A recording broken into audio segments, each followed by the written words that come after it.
সম্মানিত গৃহস্থ, আপনারা যে যেখান থেকে বসে আজকে আমার এই ছোটো ভিডিওটি দেখতে পাচ্ছেন, আশা করছি সকলে ভালো এবং কি সুস্থ আছেন ভাইয়েরা। তো আপনারা ইতিমধ্যে এই যে স্কিনে যে মাছের পোনাগুলো লক্ষ্য করতে পারতেছেন, এগুলো হচ্ছে নদীর চিতল মাছের পোনা। তো যারা নদীর চিতল মাছের পোনা চাষ করতে আগ্রহী আছেন তারা আমাদের কাছ থেকে নিতে পারবেন ভাইয়েরা। আমরা বাংলাদেশের যে কোনো জায়গাতে এই মাছের পোনাগুলো হোম ডেলিভারি দিয়ে থাকছি। তো আপনাদের যাদের লাগবে তারা আমাদের ভিডিওর স্ক্রিনে দেওয়া নাম্বারে এবং কি ভিডিওর ডিসক্রিপশন বক্সের নাম্বারে যোগাযোগ করে মাছের পোনাগুলো অর্ডার করতে পারবেন।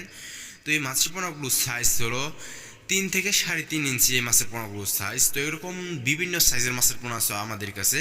এই মাছের পোনাগুলো বাজারজাত হতে সময় লাগে 6 থেকে 7 মাসের মধ্যে। একটা মাছের ওজন এসে থাকে 2 থেকে 2.5 কেজি ওজন এসে থাকে।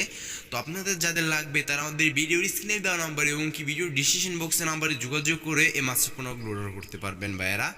তো এর পাশাপাশি দেখা যাচ্ছে আমাদের কাছে দেশ ও বিদেশি জাতের যে কোনো মাছের রেণু এবং পোনা আছে। তো আপনাদের যার যে মাছের পোনা লাগবে আমাদের কাছ থেকে নিতে পারবেন ভাইয়েরা। আমরা বাংলাদেশের যে কোনো প্রান্তেই মাছের পোনাগুলো হোম ডেলিভারি দিয়ে থাকি। তো ভাইয়েরা, আজকে আমার এই ছোট্ট ভিডিওটি এই পর্যন্তই। এরকম নিত্য নতুন ভিডিও পেতে আমাদের ইউটিউব চ্যানেলটি সাবস্ক্রাইব করে রাখবেন ভাইয়েরা, যাতে আমি আপনাদের মাঝে এরকম নিত্য নতুন মাছের ভিডিও নিয়ে হাজির হতে পারি ভাইয়েরা। তো যারা নিতে আগ্রহী আছেন তারা শীঘ্রই আমাদের কাছে যোগাযোগ করে মাছের পণ্যগুলো অর্ডার করে ফেলেন। তো সকলে ভালো থাকবেন, সুস্থ থাকবেন। আসসালামু আলাইকুম।